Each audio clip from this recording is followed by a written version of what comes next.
Welcome to Bad Food Blog, and today I'm going to be doing Spam pizza.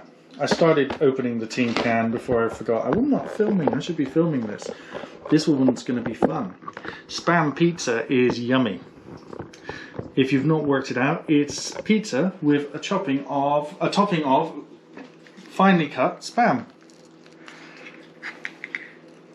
My assistant was opening the can of Spam. Cans of Spam are really hard to open for some reason. It's almost like they don't want to escape. They don't want you to take the Spam out of the can. There we go. Now my next problem with this is getting out of this part. Wait, so the trick... Wait, I know how to do it. You push Not it... like that. Yeah, you push it like that and then you tap it on the top and it pops out. See, that was... How easy was that? I was going to recommend using a knife. No, they make the can bigger than the food inside it. So you just bend it and it drops out. Perfect. Right, now cutting up Spam doesn't require a sharp knife. This isn't a very sharp knife.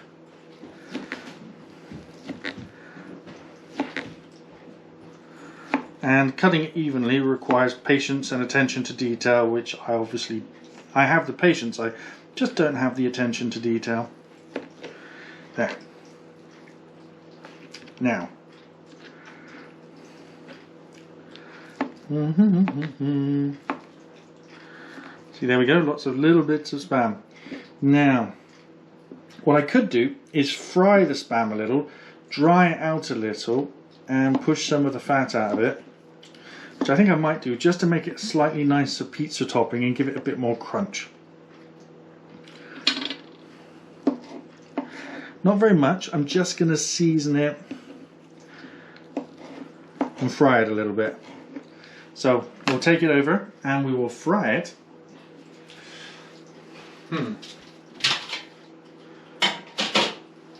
Parts of the pizza in preparation are all over the place. Here we are. Here is le frying pan.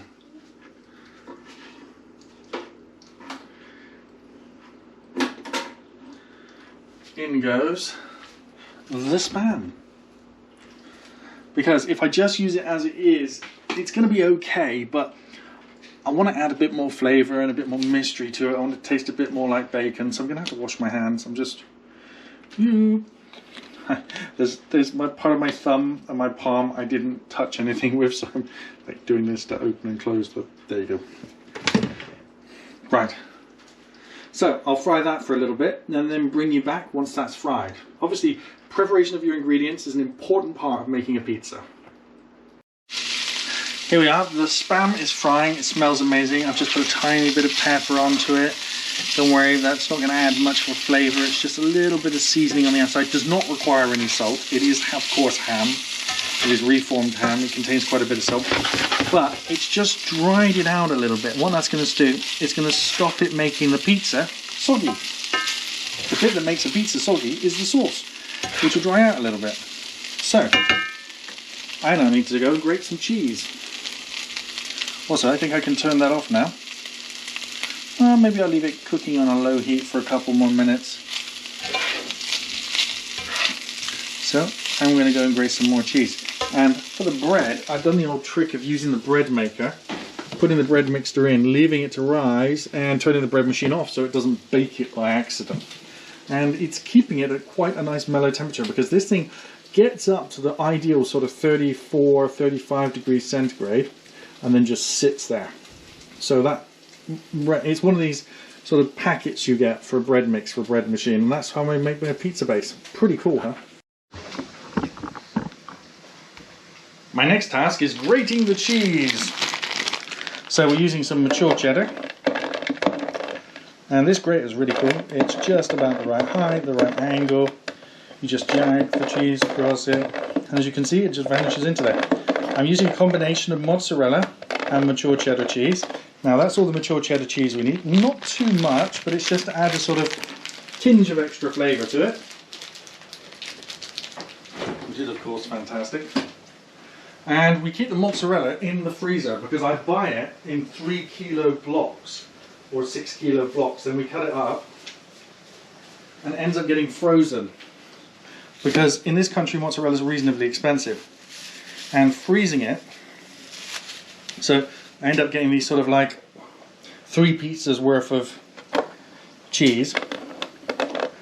And then we have mozzarella, and what's really cool is the mozzarella lasts for ages in the freezer. It doesn't do too much to the texture because you're going to melt it anyway. It's not like you're going to use it. If you try freezing other types of cheese,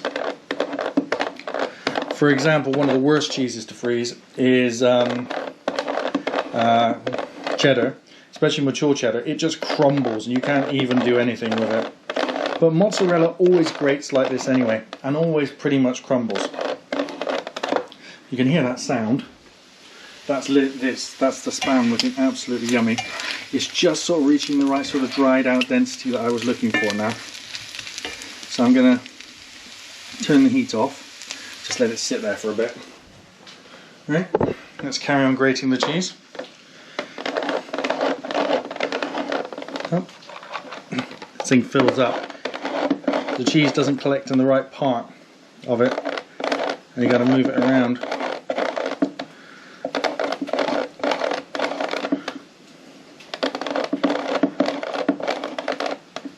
So it's almost time for me to go back to the wholesaler and get another huge block of cheese to cut up and put in the freezer and to last for nearly a year. Yummy.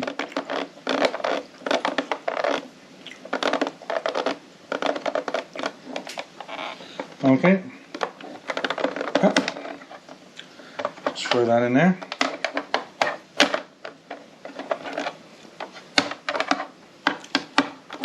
Put all that back in as well. Yummy, loads of cheese. Lovely cheese. Right. Just about ready to get the dough. Flour the table up and start rolling out some pizzas. Oh, let's just do the topping first. Let's leave the Spam can over there. Remind you what's in the pizza.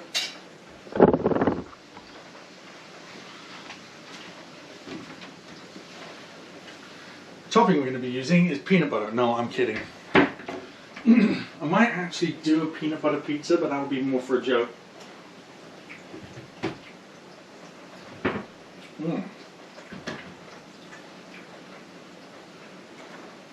My wife cannot stand tomato-based pizzas for some reason.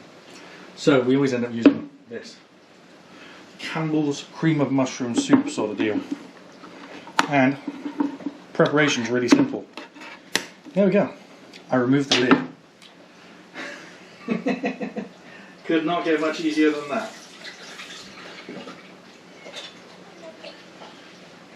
Right. Now, the hard part. Okay, just going to attach you to a chair. You being the camera, of course. Set you up in the right place. There we are. Should really be using a tripod for this.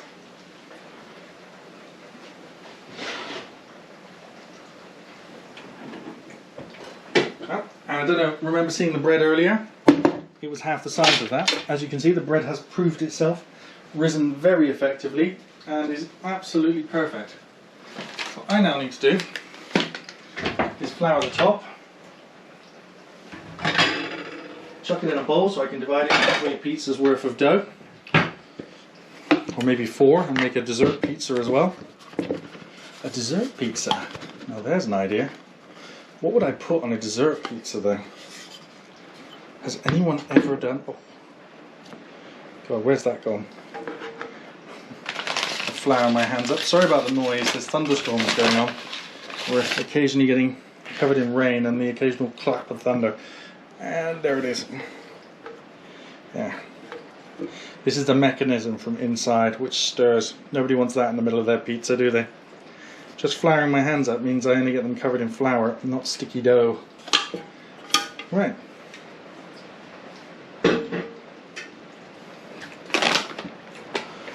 I will roll out the pizzas, and it's a very simple process. I'm pretty sure you've seen it before.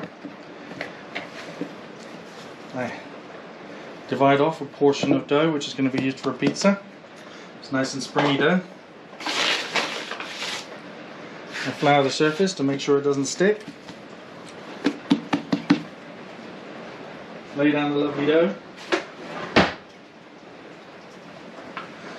Get the spinning on. The spinny thing.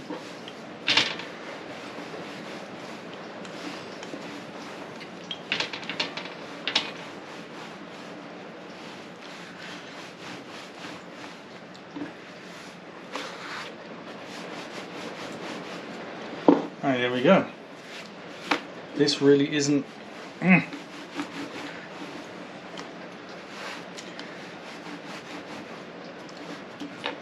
This isn't as flexible as it should be. It's a bit springy. Let's stretch it out a bit more. There we go, that's better. Pop, bam. Down on there.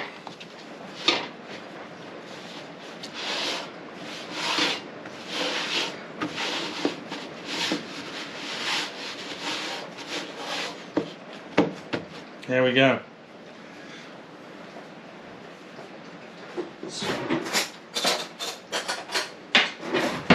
Spoon. Splop. Spread that around a bit. Don't want too thick a covering. Don't want it to get too salty, too wet. There we go. Oops. Make sure this mixes up a little bit so we get a variety of cheese. Cheese goes on before toppings. If you've ever worked in a pizza shop, you'd know that. In fact, Domino's, they like kind of pour the cheese on and then they kind of like tip it off, which I've always thought was pretty weird. Now this is my son's one, so he doesn't want too much Spam. So the Spam will be adjusted for him, so it'll be just a few.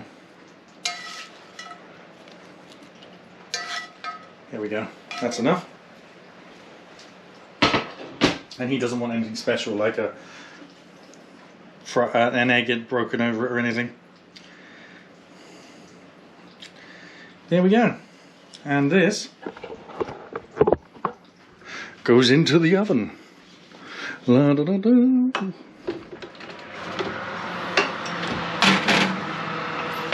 There we go. And in 10 minutes that'll be ready. And I'm going to go make 2 more. Wow! Look at that. Woo! Steamed up the camera. There we go. How does that look? That looks absolutely yummy. Almost ready. Not quite there. But my wife's one with the egg on is now going in. This one's a bit of a triangle pizza. That means I was trying, but it ended up at an angle. So I'm doing something a little bit weirder for my pizza.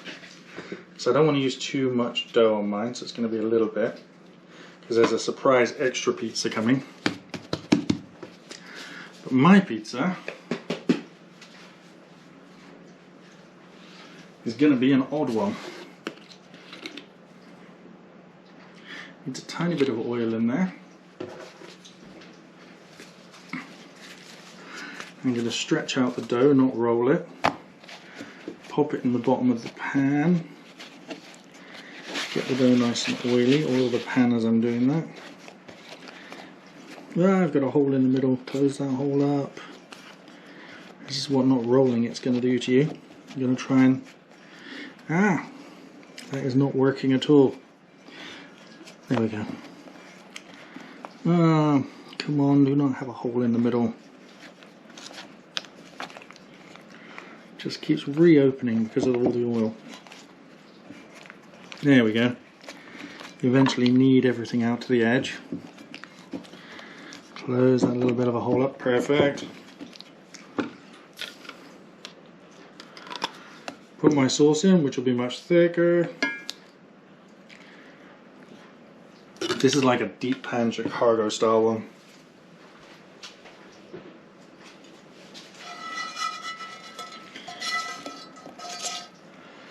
Put all that in.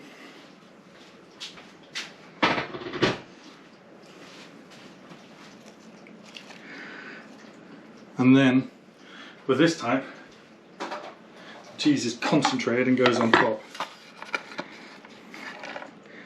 Like a Chicago style pizza. I'm expecting it to go absolutely insane crazy in the oven. Perfect. What we have over here now is we have a ready pizza down there. Look at that. That one is absolutely ready.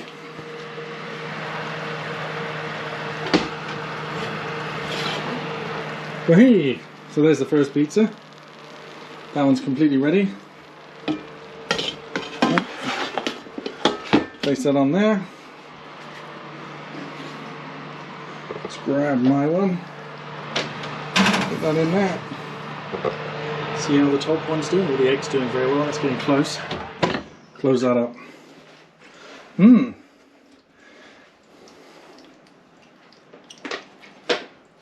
This one looks like it's ready. Perfect. There we go. Whoops, let me turn off that silly video. There, that is the egg pizza done. That's a spam and egg pizza. Spam and egg pizza, spam and egg pizza. Doesn't that look cool? Spam and egg pizza. That will be the title of the video, I think. Okay, moving on. So, welcome back to the pizza video, and here is my pizza, which I'm going to turn out and take a slice off and let you guys tell you guys what it tastes like. If you want to catch up with the other pizza video, which is going out later this week, that one is a peanut butter, Hershey's Kisses and Pop-Tarts pizza, a sweet pizza, and that I filmed at the same time as this, and there's a quick peek of it in the oven over there. Not going to show you too much, you got to watch the other video. And right, let's get this one served up on a plate. I'll start cutting it up and eating it. So here we are for the taste test of my pizza. So let's get a knife and fork. I don't think this type of pizza can be picked up and eaten by hand. It's more of a... Wow, it's really risen up.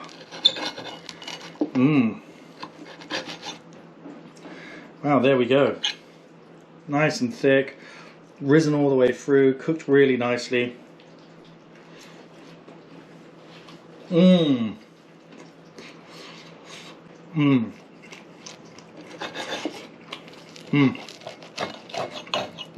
That's the lovely thing about a cast iron dish for doing a pizza, for a deep dish pizza. It really gives it a crispy outside on the bottom. Now you get for deep dish from Pizza Hut, look, the bottom's all crispy and sort of like got the aerated sort of texture to it.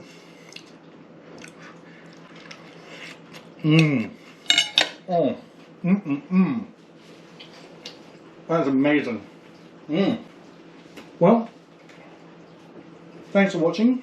Please rate, comment and subscribe. And don't forget to watch the other video.